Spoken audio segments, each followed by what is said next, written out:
네, 오늘 총선 시그널 시간에는 국민의힘 전 최고위원이었던 김병민 서울 광진갑 후보와 총선 상황을 한번 자세히 짚어보겠습니다. 어서 오세요. 네, 안녕하세요. 반갑습니다. 진짜 예. 오랜만에 뵙습니다. 네, 진짜 오랜만입니다. 네. 사실 출근길 인사하셔야 될 시간이라 저희가 모시기가 좀 네. 죄송스러웠는데 그래도 저희와의 의리를 좀 지켜주셔가지고요. 그럼요. 그래서 새벽부터 나가서 예. 대공원 한 바퀴 싹 돌고 왔습니다. 네, 목이 많이 잠기신 것 같아요. 많이 피곤하시겠어요, 지금. 유세를 많이 해서 목소리가 좀 쉬었고요. 예. 저도 웬만하면 목이 잘 쉬지 않는데 저희 유세 첫째 날 한동훈 위원장이 네. 저희 광진을 방문해서 그냥 하도 목청을 높였더니 목이 네. 좀 쉬었습니다. 네. 그러면 제가 마이크를 좀 좀더 당겨드릴 가까이. 테니까 잠깐 목을 좀 아끼셔야 되니까 네, 괜찮습니다. 좀 조그맣게 해주셔도 됩니다. 한동훈 위원장 말씀해 주셨는데 첫날에 네. 광진을 찾으셨더라고요. 이 광진갑 지역구에 광진갑. 있는 곳에 가서 예. 유세를 같이 하셨는데 첫날 찾은 거는 뭐 이유가 있을 것 같습니다. 한동훈 위원장이 우리 공천을 아마 하고 난 다음 그때 제일 먼저 찾았던 곳도 광진이었습니다. 네. 그러니까 한강벨트를 아마 쭉 지나갔을 때 그때는 광진 을 지역을 찾아서 같이 손을 흔들고 한강벨트가 매우 중요하다라고 예. 주민들께 말씀도 드렸고 이제 본격적인 선거운동이 시작됐던 첫 번째 날 지난주 목요일이죠. 이때 이제 광진구 저희 갑지역에 위치한 중곡 사거리의 신성시장 앞을 찾아서 그 절박한 마음으로 피토하는 유세를 했거든요. 네. 이번 선거가 얼마나 중요한지 또 혹은 지금 뉴스를 보면 걱정하시는 분들이 참 많습니다. 네. 그러니까 바닥에서 이번 선거의 중요성을 알고 계신 분들 입장에서는 뉴스를 틀면 워낙 좋지 않은 소식들이 많이 들려 나오니까 걱정들이 크시겠죠. 네. 그러니까 그런 걱정 가지고 계신 분들 잠시만 걱정 내려놔라. 반드시 할 수 있다라고 하는 자신감을 충분하게 내비쳤고 그 유세장에 대략 1,000명 가까이 되는 인파가 몰려서 네. 중곡 사거리 신성시장 앞에 이렇게 많은 분들이 모였던 거 정말 처음 봤다는 분들이 많았습니다. 광진갑을 뭐 두 곳 다 여당의 네. 험지로 좀 꼽히는 곳이잖아요. 예. 김병민 후보 같은 경우는 4년 전에도 뛰셨던 곳이고, 근데 선거 9일 전의 분위기가 지난 총선과 비교해서 조금 어떻게 다른지 궁금한데 어떻습니까? 네, 지난 총선 분위기 정말 안 좋았죠. 예. 그리고 선거 분위기가 안 좋았던 것은 물론이고 지난 4년 전 총선에는 코로나 여파가 휩쓸고 지나가니까 네. 마스크를 쓰고 시민께 다가설 수조차 없는 선거였습니다. 그대로 이제 휩쓸려가는 선거에 손을 쓸 수 있는 여지가 없었는데 예. 이번 선거는 이제 정치에 관한 불신이 거의 극에 달해 있는 선거가 아닐까 싶어요. 네. 저희도 부족한 점이 많고 또 국민들께서 좀 잘했으면 좋겠다고 안타까운 마음들이 많이 피력하십니다. 예. 그러니까 더 낮은 자세로 국민들께서 아니라고 지적하면 변화할 수 있는 여지들도 있을 것이고요. 다만 이재명 대표를 비롯한 네. 지금 조국 대표가 이끌고 있는 새로운 정치 구도가 과연 새로운 대한민국의 미래를 만들 수 있겠냐. 오히려 이대로 만약에 이번 총선이 끝나버리게 된다면 향후 4년 동안 벌어지게 될 대한민국 미래에 대해서 정말 너무 걱정하시는 분들이 많거든요. 네. 할 수 있는 기회들이 남아 있고 네. 또 여기에 대해서 충분히 이번 선거에 국민들의 마음을 다잡을 수 있는 기회가 남아 있는 만큼 오늘부터 사전 투표까지 남아 있는 한 4일 정도 기간 동안 혼신의 힘을 중앙당과 정부가 좀 더 기울여야 된다 생각합니다. 예. 광진갑 유세장에 한동훈 위원장이 찾은 것뿐만이 아니고 반가운 얼굴이 또 나타났는데 손학규 네. 전 대표가 찾으셨더라고요. 혹시 네. 두 분이 뭐 오래 알고 지내던 사이세요? 어떻게 유세장에 나타나신 겁니까? 저랑 손학규 대표님을 맺어준 매개체가 채널A입니다. 아, 그래요? 제가 채널A 돌직구쇼 방송에 한 10년 가까이 출연을 했잖아요. 네. 돌직구쇼 방송을 워낙 즐겨보곤 했었고 네. 보면서 저 친구 참 그래도 합리적으로 얘기를 한다 이런 얘기들을 많이 했던 것 같아요. 예. 저 채널A 방송을 즐겨보던 손학규 대표님이랑 같이 막걸리 한잔하면서 세상 돌아가는 얘기를 한 지가 벌써 꽤 오랜 세월이 됐는데 아, 그러시구나. 그러니까 정파나 이런 걸 떠나서 네. 대한민국 정치를 이끌었던 많은 원로분들께 정치에 대한 해안 그리고 과거 정치에 대한 경험들을 같이 이야기 듣는 건 저는 의미가 있다고 봅니다. 특히 손학규 대표께서는 예. 중도 실용 정치를 오랫동안 강조했던 분이기 때문에 지금 국민의힘이랑은 당적과 이런 게 아무것도 관계가 없지만 사람을 보고 이번에는 좀 합의의 정치, 실용의 정치의 길에 나설 수 있는 김병민을 꼭 선택해 달라고 저희 지역에 와서 읍소해 주셨거든요. 예. 나름의 여파가 있었다고 생각합니다. 제 주변에도 사실 당이나 뭐 대통령 하는 건 좀 마음에 안 드는데 후보 개인을 봤을 때는 국민의힘 후보를 좀 찍으면 좋겠다 이런 말씀하시는 분들이 있는데 예. 아무래도 손학규 전 대표가 그런 것 때문에 찾지 않았나 싶어요. 뭐 네. 옳은 사람이다 뭐 이런 얘기를 좀 하셨더라고요. 뭔가 인물 보고 좀 뽑아달라. 중도층을 향한 좀 그 호소였다. 이렇게 볼 수가 네. 있겠죠? 합의의 정치, 중도 실용의 정치라고 말씀드렸는데 한번 지금에 있는 정치 구도를 생각해 보십시오. 극단적인 대결 정치의 양극단에 서 있습니다. 예. 분노, 그리고 정치적 복수, 그리고 여기에서 권력을 잡게 되면 모든 것들을 업겠다고 하는 방식의 정치. 이게 만약 대한민국 국회 22대 국회를 휩쓸게 된다면 대한민국 국민들을 위해서 한 걸음도 나아갈 수 없을 겁니다. 네. 집권당을 향해서 갖고 계신 불편한 심정, 바꿨으면 좋겠다고 주시는 말씀도 이해가 가는 부분들은 정말 국민들이 생각하는 지점에서 좀 고쳐야 되고 한 발 양보해야 되는 점이 있다면 그렇게 합의해 나갈 수 있는 대화와 소통의 정치라는 게 국민의 목소리거든요. 네. 거기에 한 걸음씩 나아갈 수 있는 사람들이 이번 22대 총선에 당선이 된다고 저는 생각하고 손학규 대표께서도 비슷한 심정이었을 겁니다. 예. 한쪽에 완벽한 의석수가 다시금 재현되는 순간 대한민국 정치에 대한 앞날이 너무 어둡기 때문에 민주당도 국민의힘도 그리고 이 정당들이 서로 합의하고 소통하면서 정말 좋은 사람들이 들어갈 수 있는 선택의 기회가 얼마 남지 않은 만큼 여기에 대한 읍소하는 심정으로 많은 대한민국 언론들이 현 정치 상황을 바라보고 있다고 판단합니다. 예. 사실 수도권 후보들 입장에서는 좀 마음을 졸였던 게 이종섭 주 호주 대사 문제가 네. 아닐까 싶은데 일단 조기 귀국을 했고요. 귀국을 했지만 공수처는 부르지 않았고요. 그리고 본인이 사퇴를 했습니다. 대통령도 곧바로 사의를 수용을 했고요. 이전 대사 문제가 어느 정도 좀 그 총선 리스크라고 했는데 좀 수습이 된 모양새이고 오늘 대통령까지 대국민 담화에 나선다고 하거든요. 예. 뭔가 대통령실도 뭐 고민이 있는 것 같아요. 이런 게 약간 좀 긍정적인 영향으로 좀 돌아설까요? 수도권에는? 어제 부활절 예배에 참석하고 했던 메시지가 언론에 보도된 걸 봤습니다. 예. 더 낮고 겸허하게 국민 속으로 들어가겠다. 실질적인 행동이 뒤따라야 된다고 생각을 합니다. 국정을 운영하다 보면 여기에 대한 원칙 또 야당의 논리적이지 못한 정치 공세 이런 일들에 맞닥뜨려서 분명한 메시지를 낼 때도 있습니다만 네. 국민은 무조건 늘 옳다 이런 얘기를 지난 강서 보궐선거 참패 이후 용산에서 나왔던 메시지입니다.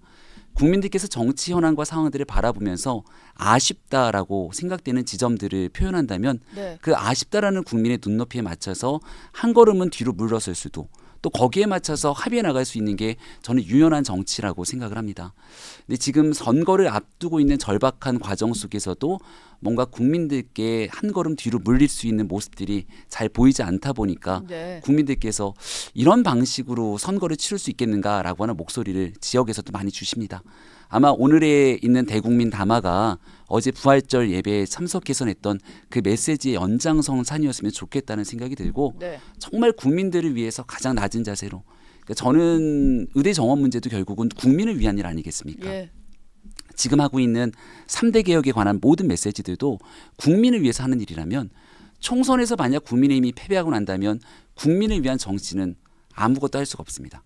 그래서 국민을 위해 하고자 하는 그 진정성을 발휘하기 위해서라도 정말 국민한테 낮은 자세로 갈 수 있는 모든 행동과 메시지를 지금은 좀 집중했으면 좋겠다는 생각이 듭니다. 예. 한동훈 위원장이 사퇴를 직접 건의했다 이렇게 밝히기도 했는데 어쨌든 달라지고 있는 것 같긴 해요. 용산 대통령실도 당의 요구를 좀 수용해서 뭐 의료계와도 대화를 좀 정부에서 시작을 네. 한 것 같고 이게 선거가 다가오면서 조금 절박함을 같이 느끼고 있는 게 아닌가 이런 생각은 듭니다. 한동훈 위원장만의 절박감이 아니라 우리 후보들만의 절박감이 아니라 저는 국민의 절박감이라고 생각합니다. 예. 지난주부터 이 수도권에 관한 위기 이 여론들이 급증되기 시작했고 언론 보도를 통해서 많은 부분들이 쭉 전파가 되다 보니까 이대로 정말 큰일 나겠다라고 하는 국민적 걱정이 너무나 많이 커졌습니다. 네. 집권당은 무한 책임을 갖게 되는 정당 아닙니까? 예. 앞으로도 대통령과 정부 임기가 3년이 남았습니다. 그 기간 동안 국민들께 약속했던 국민들의 삶을 이끌기 위해서라도 우리가 할 수 있는 절박감으로 움직여야 되는 건 두말은 아예 없고요. 한동훈 위원장도 한번 생각해 보십시오. 총선에 출마하지 않겠다고 시작부터 본인 거 내려놓고 왔습니다. 네. 일각에서는 어제 나왔던 한 뉴스를 보니까 시민이 찍어 올린 기사가 하나 나왔더라고요. 한동훈 위원장이 유세를 다니다가 편의점에서 컵라면을 먹으면서 아, 바로 지나가는 맞아요. 컵라면 사진. 예, 사진 하나 나왔던데 그러니까 본인도 본인 혼자 감당하기에 너무 버거울 정도로 힘든 상황이 아닐까라는 생각이 듭니다. 한 번도 정치를 경험해보지 않았는데 네. 역대 이렇게 힘든 선거가 있을 정도로 어렵고 힘든 선거가 진행되고 있고요. 그 모든 부담감의 짐을 한동훈 위원장이 또 어깨에 짊어지고 있지 않겠습니까? 할 수 있는 모든 최대치의 노력들을 한동훈 위원장뿐 아니라 국민의힘의 모든 사람들이 하고 있다고 생각하고 이건 우리 국민의힘의 단순한 승리, 누구 개별의 개인의 영달을 위해서가 아니라 마지막 지켜야 되는 네. 우리가 같이 정말 지켜야 되는 대한민국의 미래를 위해서 뛰고 있는 절박감이라 생각하기 때문에 예. 그 일에 너무 힘들고 벅찬 상황이라도 한동훈 위원장 꿋꿋하게 잘 걸어갈 거라고 생각하고 네. 저희도 함께 할 겁니다. 지금 대통령실에서 여러 가지 메시지 내는 거 보면 약간 국민의 어떤 마음을 조금 더 헤아려서 좀 움직이겠다라는 메시지 같긴 한데 그럼에도 불구하고 어제 조혜진 후보 같은 경우는 지금 경남 김해을 후보잖아요. 이대로 가면 참패다라고 하면서 대통령이 무릎을 꿇어야 된다 이런 말까지 했어요. 이게 뭐 후보 개인이 와서 한 기자회견이긴 하지만 이게 좀 후보들 간에 공감대가 있는 목소리인지 적절한 요구였다고 보시는지 좀 궁금한데요. 전체 후보들을 보면 절박한 마음은 다 똑같을 겁니다. 네. 근데 그 절박함에 대한 표현, 절박함에 관한 행동 이걸 어떻게 하는지에 대해서는 서로가 조금씩 다를 수 있겠죠. 저도 이제 정치 평론도 오래 했고 뭐 이거 채널에서도 10년 가까운 세월 동안 예. 많은 선거를 치르면서 어떤 선거가 국민들께 울림이 있을지를 쭉 봤는데 선거를 앞두고 갑자기 후보들이 나와서 2016년도 총선이었던 거를 기억합니다. 네. 줄줄이 나와서 무릎 꿇고 큰절한다고 국민들께서 그 마음을 돌리십니까? 예. 절박한 마음으로 우리가 부족한 게 있다면 뭐가 부족했고 그걸 어떻게 바꿔나갈 건지에 대한 희망의 메시지로 전환을 시켜줘야 됩니다. 네. 국민들께서는 지금 있는 국민의힘과 대통령실 정부가 부족한 면이 있다고 지적하는 면이 분명히 있습니다. 하지만 그렇다고 해서 이재명 대표가 갖고 있는 사법 리스크, 조국 대표가 갖고 있는 2심까지 재판이 진행돼 있는 상황 속에서 이대로 이런 정치 권력을 그대로 주어지는 것이 합당한가? 저는 여기에 대한 면죄부를 주지 않았다고 생각합니다. 네. 양문석 후보를 비롯해서 민주당의 수많은 후보가 갖고 있는 엄청난 문제들이 있는데 바로 직전까지 있었던 민주당의 공천 파동은 이런 일들을 깡그리 무시하고 오만한 정치 권력을 독점하겠다는 데 있었다는 사실을 국민들께서 모르지 않습니다. 네. 그럼 더 절박하게 우리가 국민을 위해 무엇 할 수 있을지를 얘기해야 될 때라 생각하고 그 절박한 심정에서 나오고 있는 사람들의 목소리를 하나로 뭉쳐야 되거든요. 그걸 한동훈 위원장 중심으로 뭉치게 하고 네. 실질적인 변화는 대통령과 정부 중심으로 변화가 나와야 됩니다. 네. 그 변화를 끌어내기 위해서 더 절박하게 한 땀 한 땀 국민들 속으로 들어가기 위한 노력이 우리 모두에게 필요하다고 생각합니다. 예. 민주당 얘기가 나와서 이제 민주당 후보들의 리스크 문제로 좀 넘어가 볼까 하는데요.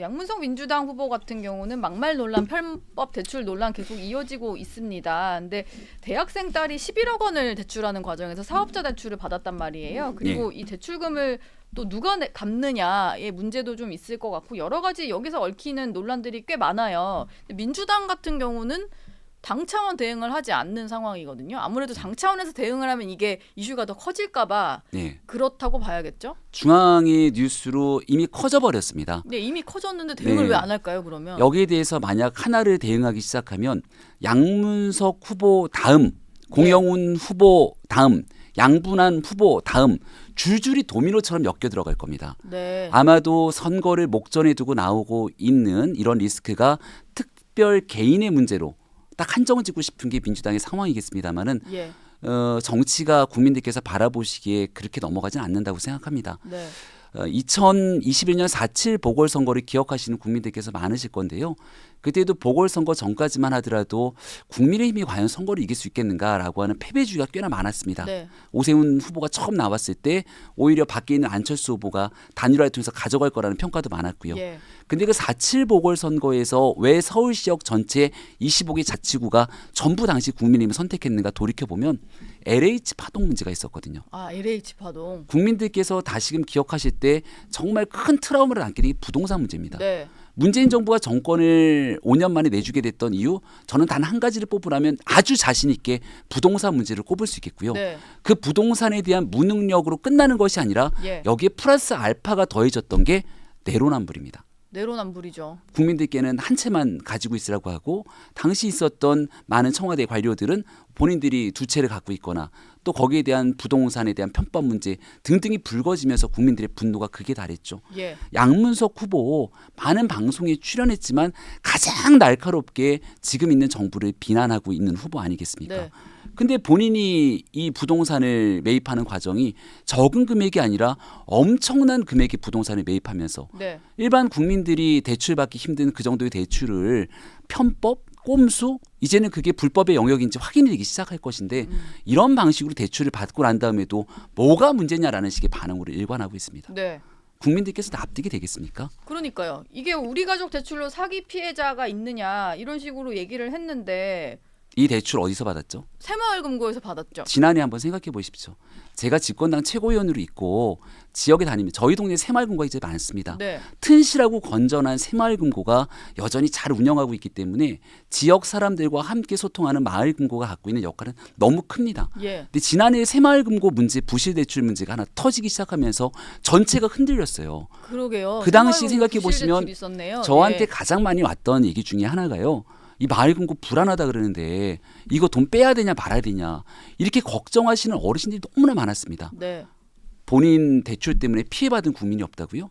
지난해 있었던 사람들 중에서 선량하게 새마을금고에 돈을 넣고 마을금고에서 최선을 다해 일하고 있는 사람들이 양문석 후보 같은 사람의 대출로 인해서 받게 되는 피해는 양문석 후보는 어떻게 해명하고 설명하겠습니까? 예. 잘못된 일이 있으면 겸허하게 고개를 숙여야 되는데 뭐가 문제냐는 방신의 적반하장이 지금 양문석 후보뿐 아니라 박은정 후보 등 여러 사람의 사이에서 똑같은 방식으로 이어지고 있다고 생각합니다. 내로남불 이게 좀 그렇죠. 논란인 것 같아요. 그런데 이게 민주당 같은 경우는 이제 와서는 공천 취소를 할 수 있는 시기도 아니거니와 네. 후보 개인이 대응한다고 하면서 일단은 이제 당 차원에서는 대응을 하지 않는 상황인데 이게 지역구 하나의 문제가 아니고 이거 분명히 수도권이라든지 2030 세대의 표심에는 영향을 줄 걸로 보이거든요. 2030 세대가 갖고 있는 이 공정이라고 하는 키워드는 예. 조 전 장관 사태 때부터 지금까지 여전히 살아 있습니다. 네. 그리고 특히 부동산 문제에 민감합니다. 왜냐하면 과거 선배 세대들이 갖고 있었던 기회의 사다리를 지난 부동산 파동들을 거치면서 완전히 내가 노력해서 집을 살 수 있는 구도 자체를 깨뜨렸다. 네. 이런 불안감들을 갖고 있는 상황이겠죠. 근데 여기에 대해서 항상 정치적 올바름, 공정, 그리고 이런 공정에 대한 키워드를 바탕으로 정권 심판을 강조하고 있는데 막상 뚜껑을 열어보니까 그렇게 얘기했던 입과 말과 행동이 전혀 다른 내로남불 상태가 이어졌고 네. 이게 결국 지난날 숱하게 보여줘왔던 아빠 찬스로 그대로 이어오는 거잖아요. 예. 부동산에 군대가 있는 자녀를 대상으로 편법 증여를 했다라고 하는 내용들이 뉴스를 도배하고 있는데 네. 한두 푼 되는 돈이 아니라 도저히 상상하기 어려운 금액들을 갖고 있습니다. 정치나 법을 몰랐다라고 표현하기에는 양문석 후보가 얼마나 정치를 오랫동안 해와서 잘하는 사람입니까? 네. 그리고 지금 있게 되는 양부남 후보, 이재명 대표의 호위무사로 불렸던 인사인데 대한민국 법조인으로 검사장까지 지냈던 인물이잖아요. 예.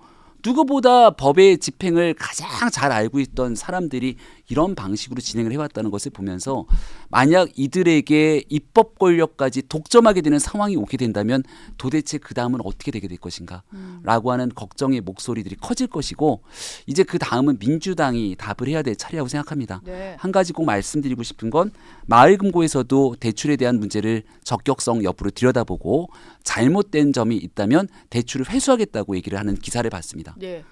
그러면 대출 회수 이전에 지금 해야 되는 건 민주당의 공천 회수라고 생각합니다. 대출 회수 전에 공천을 회수해야 된다라고 말씀하셨고 뭐 부동산 논란은 뭐 공영훈 양부남 후보 예. 이제 자녀들에게 증여를 하는 과정에 있어서 약간 꼼수가 있지 않았냐 뭐 이런 논란이고요.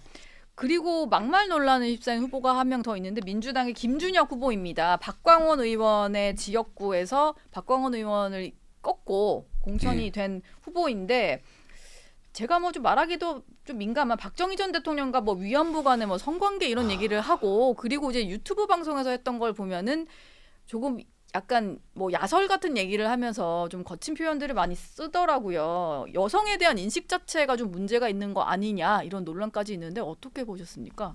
만약 이 얘기가 예. 국민의힘 후보 누군가의 입에서 나왔던 얘기라고 한번 가정을 해보십시오. 민주당이 어떤 반응을 보였겠습니까? 예.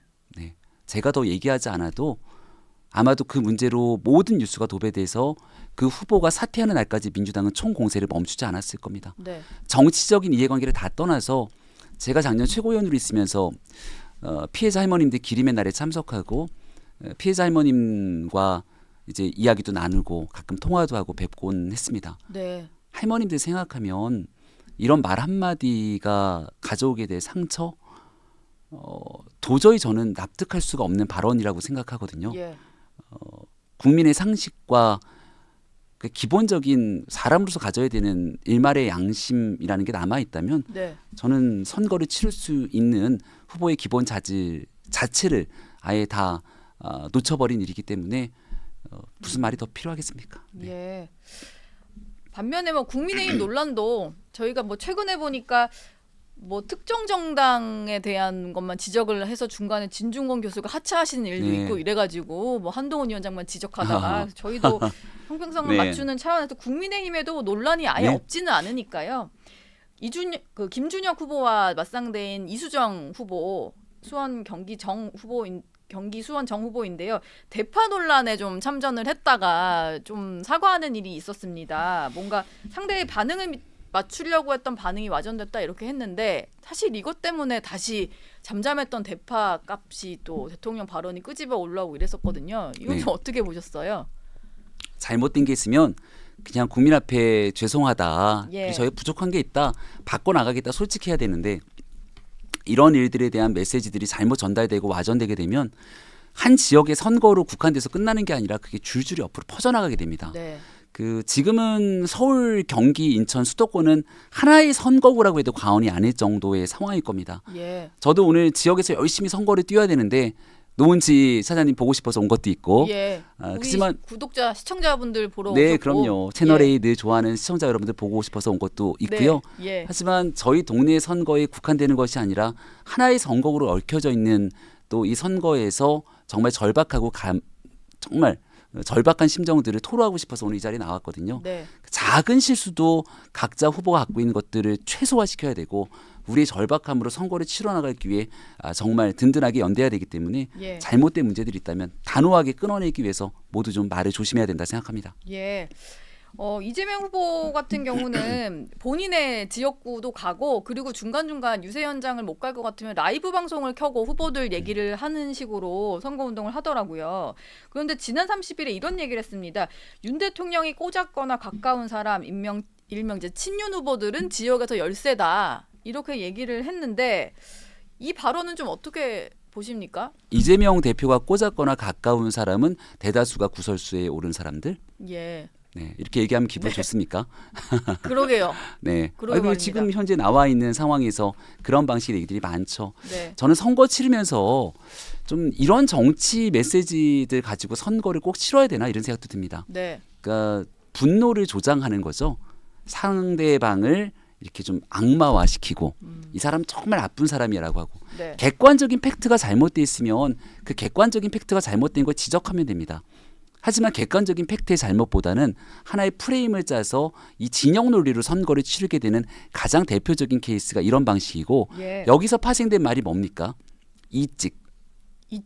이 대표 입으로 얘기했잖아요. 그러니까요. 그리고 본인 스스로가 부적절한 발언이라고 뺐지만 다시금 또 똑같은 방식으로 얘기를 하고 있는 겁니다. 그런 말을 이게요. 대통령은 비하해도 된다고 이런 식으로 말을 했으니까. 그러니까 국민을 반으로 가르는 발언이죠. 제가 동네 다니면서 가장 많이 듣는 얘기가 뭐냐면 제일 첫 번째가 싸우지 말라는 얘기입니다. 네. 그리고 두 번째가 일하라는 얘기거든요. 이런 방식의 정치하지 말라는 목소리를 국민들께서 주시는 겁니다. 네. 상대를 적으로 규정하고 반으로 쩍 가르고 진영 논리에 편향된 정치를 하게 되면 내 편을 챙겨서 든든하게 정치공학적인 선거를 치를 수 있겠습니다만 지금 켜켜이 쌓여져 있는 이재명 대표가 그렇게 얘기하고 있는 경제, 물가 문제 그리고 저출산으로 인해서 정말 심각한 나라 위기 문제 이런 것들을 해결할 수 있습니까? 네. 그래서 정말 나라에 대한 그리고 국민에 대한 마음으로 정치를 하고 있는 사람들이라면 이런 얘기는 이제 좀 그만하시고 국가에 대한 미래를 중심으로 정책 경쟁하는 선거 치러야 된다는 얘기를 드리고 싶습니다. 예. 오늘 김병민 후보 나오신 거 보고 얼굴도 좀 탄 것 같고 살도 많이 빠지신 것 같다라는 걱정의 댓글도 많이 달렸는데 네. 남은 선거 기간 동안 건강 잘 챙기시고요. 오늘 말씀은 여기서 마무리 짓겠습니다. 고맙습니다. 네, 고맙습니다.